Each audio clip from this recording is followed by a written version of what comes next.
C'est grâce au déchiffrement de cette pierre qu'on a su découvrir le langage des pharaons. Savez-vous qui a découvert cette pierre et quand?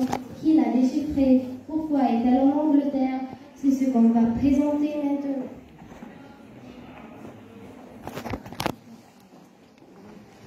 Est-ce que tu sais qui est Champollion? Non, est-ce que tu peux me dire? Jean-François Champollion, nommé par Champollion le Jeune, c'était égyptologue français et considéré comme le père de l'égyptologie.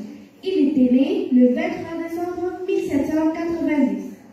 Et qu'est-ce qu'il a fait? Il a fait un miracle. Il a déchiffré la langue hiéroglyphique. Et comment il l'a déchiffré? À partir de 1809, Champollion a étudié la transcription de la pierre rosette. Il rapprochait le grec et l'hiéroglyphe. Par exemple, il comparait les cartouches d'aptoiement de Cléopâtre. Il vérifiait les 3 signes communs, comme P, O et L. Alors il réussit à savoir le son des autres hiéroglyphes de Cléopâtre. Tu sais, il a pris plus que 20 ans pour les déchiffrer. C'est vraiment fatigant.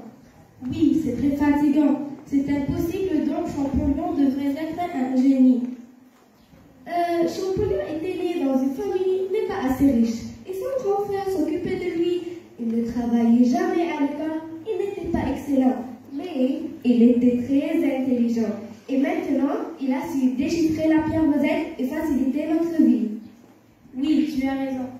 À ce moment, je donne la parole à mes camarades Camilla et Yara pour savoir l'importance du déchiffrement de la pierre rosette. Merci.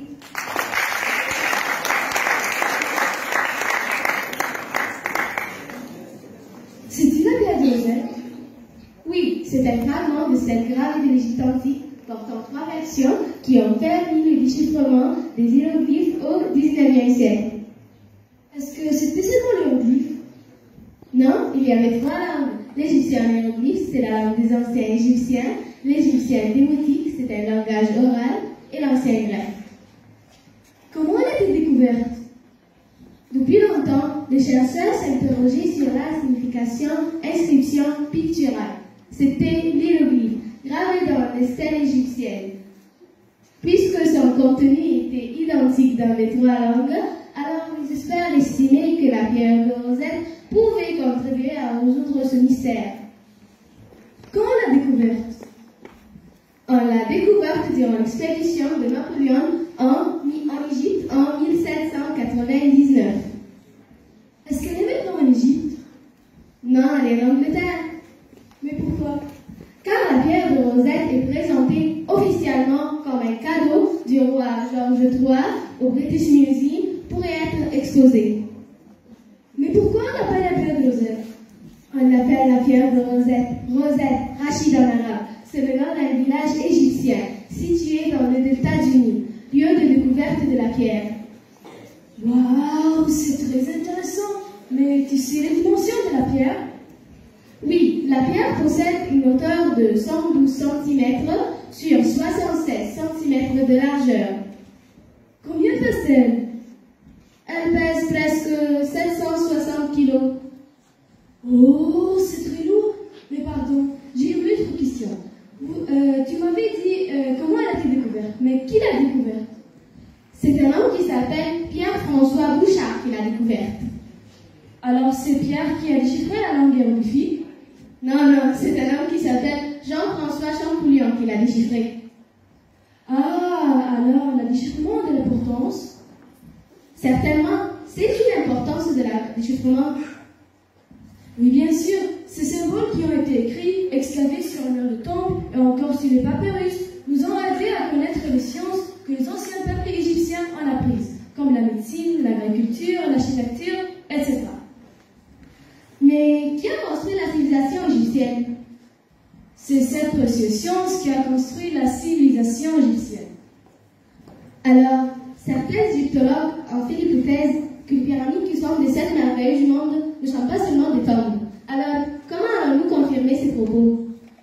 Je suis d'accord avec toi qu'il y a quelques doutes que le déchiffrement de la pierre de Rosette a encore des secrets qui n'ont pas encore été révélés, ou qu'ils ont trouvé les significations des symboles d'une manière qui devrait être réexaminée. Alors, on doit reprendre la pierre pour l'examiner encore une fois. Maintenant, je donne la parole à ma chère camarade Carlo.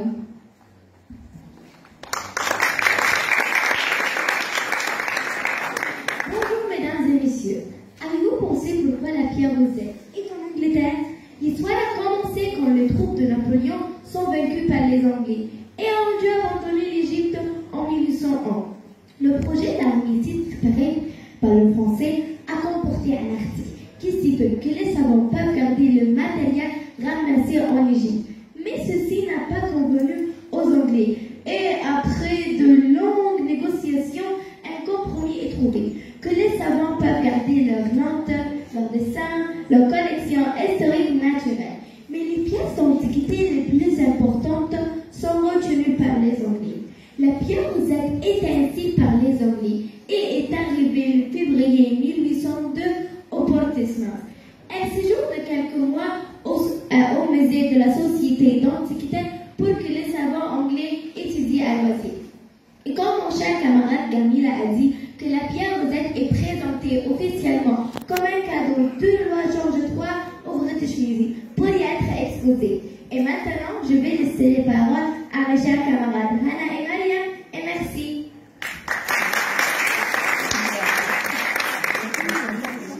C'est où les anciens écrivent-ils? Oui, sur des papyrus. Exactement. Est-ce que tu sais combien mesure le plus grand papyrus? Non, dis-moi. Le plus grand papyrus connu mesure 41 mètres qui raconte le règne de Ramsès III et Setmar. Est-ce que tu sais l'histoire des papyrus? Oui, bien sûr. D'abord, véhicule de la culture pharaon, il assura par la suite la large diffusion des cultures grecques, romaines, byzantines et arabes dans tout le bassin méditerranéen. Il fut adopté par l'administration hors d'Égypte, en Grèce, en Proche-Orient, en Italie et en France. Comment les anciens Égyptiens fabriquent-ils les papyrus? En général, le principe de la fabrication de papyrus est du support pesé de fines lamelles découpées dans des tiges de la plante humidifiées, posées en couches croisées et compactées. Quelle est la relation entre les papyrus et la pierre Rosette? La relation que la pierre Rosette nous a aidé à comprendre ce qui est écrit sur le papyrus. Quelle intéressante histoire! Vraiment, les parents sont des génies. Oui, mais maintenant, je te laisse pour dire tes paroles. Cette année, on a fait un nouveau livret. On a parlé sur Champollion et comment a-t-il déchiffré la pierre Rosette.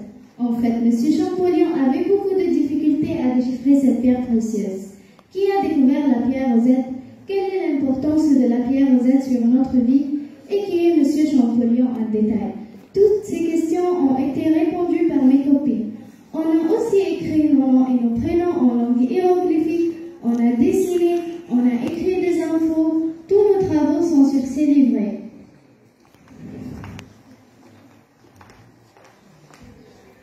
Et maintenant, mesdames et messieurs, Mariam et moi, nous allons chanter une chanson en langue hiéroglyphique qui a été chantée par Amir Asli le 2021 à la cérémonie de nuit.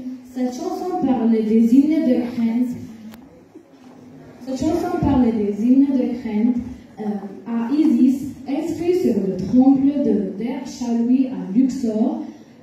Ce sont des supplications avec grandeur et un message d'amour et de paix au dieu Isis et un message de protection pour l'Égypte.